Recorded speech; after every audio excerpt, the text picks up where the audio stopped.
Why did a legendary icon of 90s transgressive cinema just deliver a movie that looks less like a cinematic thriller and more like a brilliantly light, low-budget sitcom stage play, weaponizing a cheap aesthetic to stage a dizzying generational cultural war over kink? We're peeling back the neon layers of this bizarre experiment to find out if it's a brilliant subversion of modern sexual politics or just a surface-level satire wrapped in a hollow mystery. Drop a like, hit subscribe, and stick around to the final frame. Let's do the algorithm's bidding together. I Want Your Sex follows Elliot, a naive 20-something art world assistant who scores a high-profile gig with Erica Tracy, a notoriously provocative and completely unhinged visual artist. The career opportunity rapidly morphs into a psychological minefield when Erica selects Elliot to become her submissive sexual muse, throwing him headfirst into an intoxicating world of hedonism. Elliot is left completely out of his depth, desperately trying to hide his intense new lifestyle from his straight-laced girlfriend while navigating an escalating plot involving eccentric detectives. So audiences stepping into this expecting the dark, nihilistic dread of modern psychological thriller are going to find themselves completely blindsided by what is essentially a raunchy theatrical farce. The film intentionally trades cinematic moodiness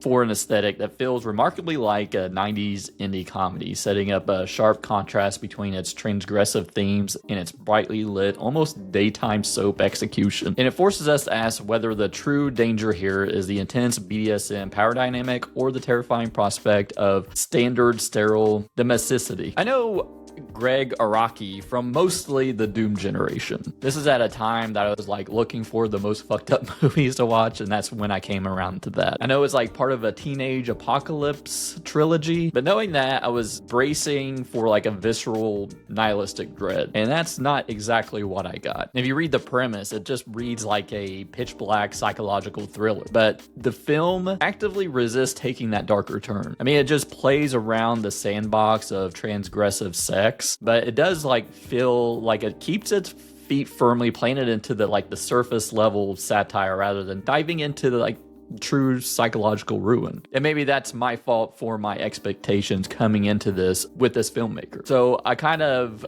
after the movie's done, I was a little disappointed. While I think the questions about modern intimacy are highly relatable, and I'm always up for watching a film about that, the narrative tissue holding them together along with this murder mystery, it just feels surprisingly safe. When I watch a Gregg Araki film, I'm looking for boundaries to be pushed, and I don't feel they were in this. And it opens up where you find out that Elliot is being interrogated by two detectives, played by Johnny Knoxville and Margaret Chow. So not only is there this sex thing going on, there's also an escalating thriller mechanic going on in the background. And this thriller aspect is kind of sprinkled out through the movie as he's telling what happened between them. But it feels less like a driving narrative engine and more like a predictable flat checklist. It's building up to what actually happened, and I'm not going to spoil anything, but I found it pretty disappointing. And this movie is brightly lit. It's not cinematic in that sense of the word, but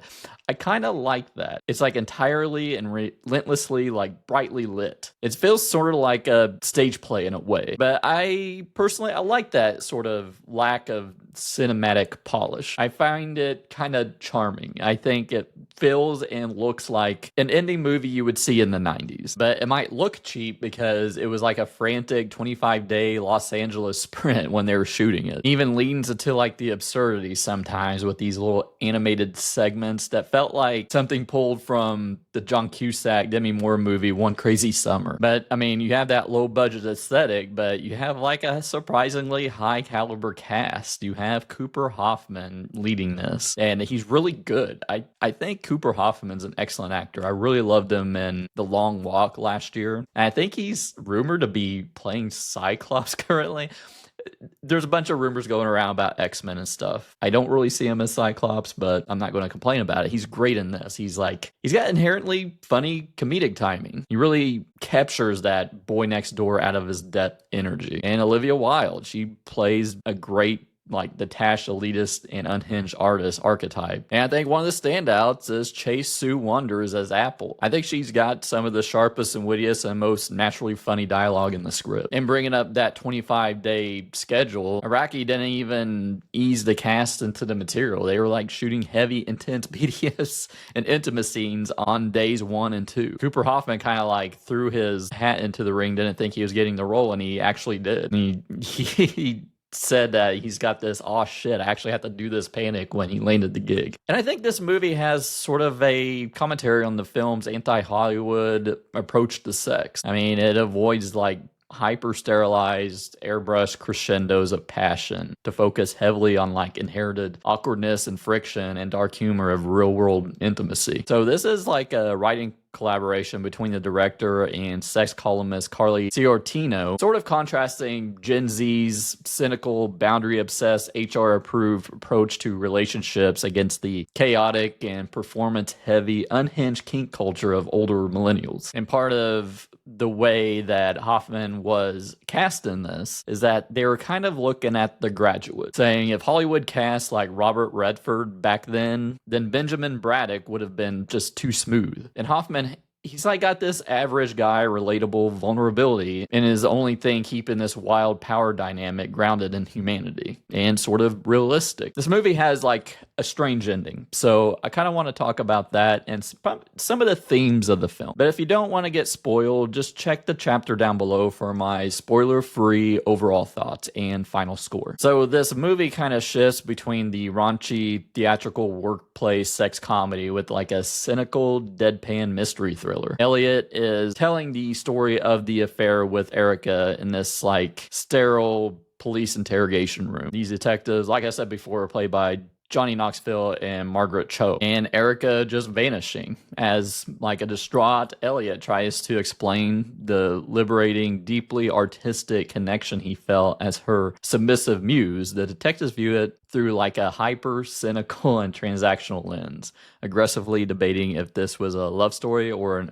open and shut case of workplace grooming and exploitation. So Elliot, he was just entirely blinded by the glamour of the art world, ignoring the reality that Erica, while was fundamentally using him as raw carnal fuel to generate viral buzz for her $1 million brand. Her sudden disappearance turns the exhibition into an instant commercial sensation, proving that the relationship was always just a commodity. So Elliot, his regular life is entirely decimated. His relationship with Minerva is ruined, and while he doesn't fully internalize the idea that he was a victim, he is left entirely unanchored in the wreckage of his own naive delusions. But he does become a successful podcaster. It's the ultimate contemporary punchline. The only way he can process or profit from his emotional exploitation is by feeding it directly into the creator economy, turning his own boundary-shattering awakening into a weekly audio entertainment for thousands of strangers. They have like this surreal final scene where they meet each other years later and they become a couple, and then a few years after that they get married. Almost like,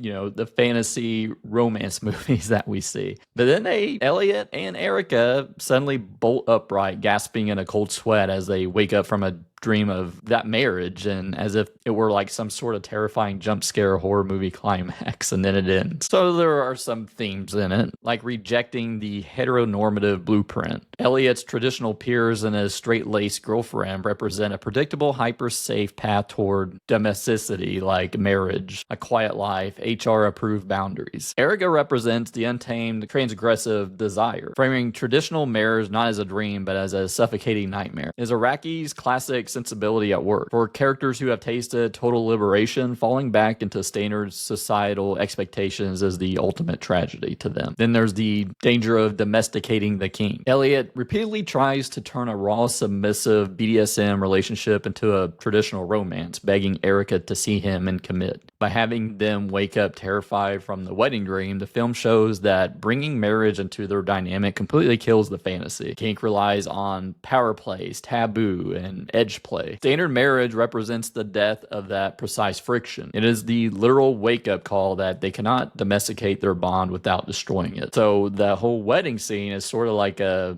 meta critique of happy endings by turning a wedding, the ultimate Hollywood romantic wrap-up, into a literal jump scare. Araki is actively mocking typical studio comedies. Waking up from a wedding in a sweat represents the twisted sigh of relief, cementing the movie's ultimate thesis. Desire is allowed to be messy, ridiculous, and completely untethered from traditional milestones. I kind of like this ending theme to this. It's a good exclamation mark at the end of this film. So at the end of the day, I Want Your Sex functions less as the dark, transgressive thriller I was personally hoping for, and more of a wry meta critique on our current cultural inability to handle messy desires. It intentionally sputters in search of standard Hollywood closure because it wants to mock the very idea of a tidy, romantic comedy ending. So for me, it gets a 3 out of 5. I think it's far more surface level than it should be, and the central murder mystery falls completely flat, but the sharp comedic turns from Cooper Hoffman and Chase Sue Wonders, combined with that charmingly cheap, fast-shot 90s indie energy, make it a ride well worth taking for anyone tired of sterile, airbrush, multiplex romances. But what did you think of I Want Your Sex? Let me know down in the comments below. If you enjoyed this video, hit that like button and consider subscribing. If you want to support the channel a little further, hit that join button down below. Thanks for watching, and I'll see you next time.